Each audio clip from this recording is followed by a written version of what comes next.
What's going on, everybody? Hope everyone is doing well. Interesting game we have here. Celtics come away with a 124-119 win against the Philadelphia 76ers. Celtics are now 15-4 on the season and 9-0 at home. The second team remaining in the NBA with an undefeated home record. It's them and the Denver Nuggets. I usually like to talk about team play first, but I think for the second game in a row, we have to start off with Al Horford. I mean, this run that he's been on ever since that second Philly game has just been incredible. And more specifically, ever since Porzingis has been out, Al Horford has just been giving us throwback performances. The stat line speaks for itself. 20 points, 6 rebounds, 3 assists, shooting splits around 80, 50, 100. And the most impressive play of the game from him, that chase down block he had on Tobias Harris, which led to Harris getting the ball back, going back up, and then getting blocked by Al Horford again. Truly, truly impressive what Al Horford continues to do at this age. He's defeating Father Time. He really is. It's him. And yes, I'm going to put him in the same category as LeBron. Him and LeBron are both defeating Father Time. 4 out of the last 5 games, he's crossed the 30-minute threshold. It's a little bit concerning to me because this minutes load is just not sustainable for his body long term for this season, and we need peak Al Horford for playoffs. But anyway, amazing performance from Al Horford. Let's get back to the game as a whole. Philly without their 2 stars tonight, the former MVP in Embiid and the rising star in Maxey. Those guys weren't there tonight, and the Celtics, I think, looked at the competition and took them a little bit lightly, which was a mistake. The Celtics came out tonight and played the worst half of defense they probably played all year. In specific, the transition defense was atrocious. It felt like even though Maxey was out, the leftover starters and the bench unit took on his personality and just pushed the ball at a crazy pace for the first half. They ended up dropping 72 points in the Celtics. And again, I'm not exactly sure why the Celtics allowed that to happen, but you got to give credit to Philly. They did their thing. The only 2 things it could be is, were the Celtics just lacking energy and focus because Philly was missing their top 2 guys? Or were they just relying on their hot start and they thought there's no... Because Celtics started off 8 for 11 from 3 in the first quarter. Did they just get off to that hot start and think, oh, there's no way this team could keep up? Either way, as a fan, it's just frustrating to watch. You just wish the Celtics would do a better job of smelling blood in the water. There's just no way this Philly team should be able to hang with them for the full 48. But I'll admit, they have done a better job at that this year, just putting weaker competition away. We saw that last game against Chicago. One of the biggest moments in this game is Tatum is ejected for the second time in his NBA career. I've said this about Tatum a couple times this season already. I think I said it last Philly game, but just another strange Tatum game. His energy was off from the get-go. And you never want to speculate about a player's personal life or what could be going on, but sometimes this season he just looks like he's a guy who has something else going on. And in moments it just seems like his head is in other places and his turnovers kind of back that up too.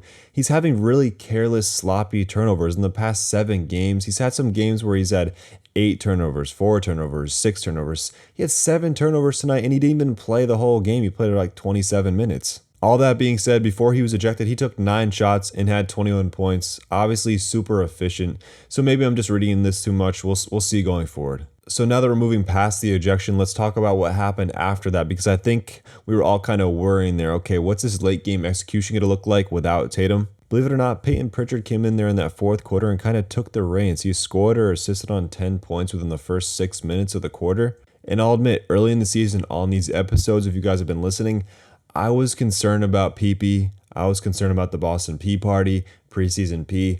I thought that had all gone out the window. I thought it had vanished, but it's really great to see this turnaround he's had. On the month, he's averaging around 8 points a game on 38% from 3, and honestly, that's about what I was expecting from him before the season started. It's really great to see Payton Pritchard work up his value before we trade him for Alex Caruso.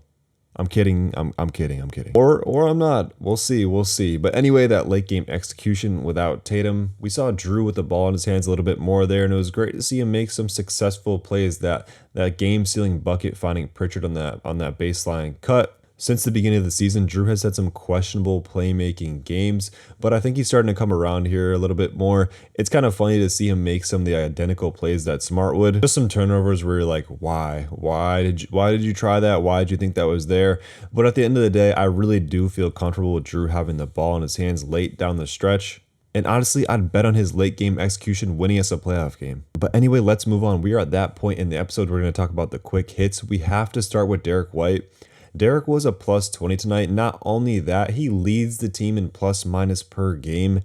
It's getting to that point.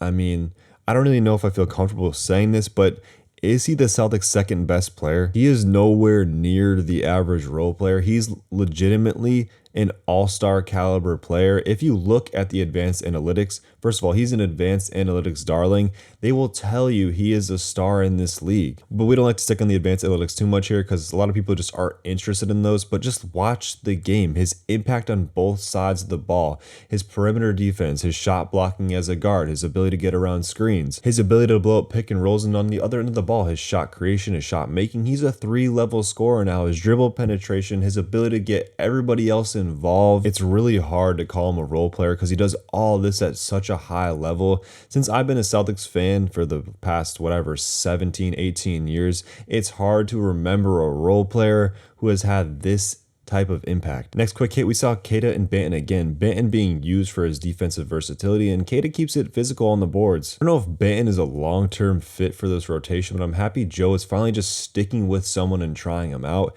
And Keita, he might be. His athleticism, it provides a different dynamic that Luke can't. And I'm just hitting on all the bench guys because I thought they were phenomenal. Sam 3 for 4 from 3, and there was a handful of defensive possessions where I was just super impressed. The bench unit has really turned a corner here. Earlier in the season, there was a big question mark about where that scoring was going to come from, but it seems like Al, Sam, and PP have all kind of turned the corner at the right time. And for any Philly fans listening, I respect your team. I respect the roster construction. I think you guys showed off your depth tonight. Somehow Pat Bev dropped 26. You got Marcus Morris, who I thought couldn't even move at all anymore, dropped 13. And then you had Mo Bamba showing why a song was named after him. I'm gonna keep it short. That's the third Celtics Philly game of the season. Celtics are up now 2-1 in that season series. So let's wrap it up right there. If you enjoyed this video, please like, comment, subscribe. It's the best and easiest way to support me. I'm here after every single Celtics game, all 82 plus. I'm not going anywhere. And exciting news, we are in the quarterfinals of the in-season tournament. So we play that game Monday at Indiana. I'll talk to you guys then. Peace.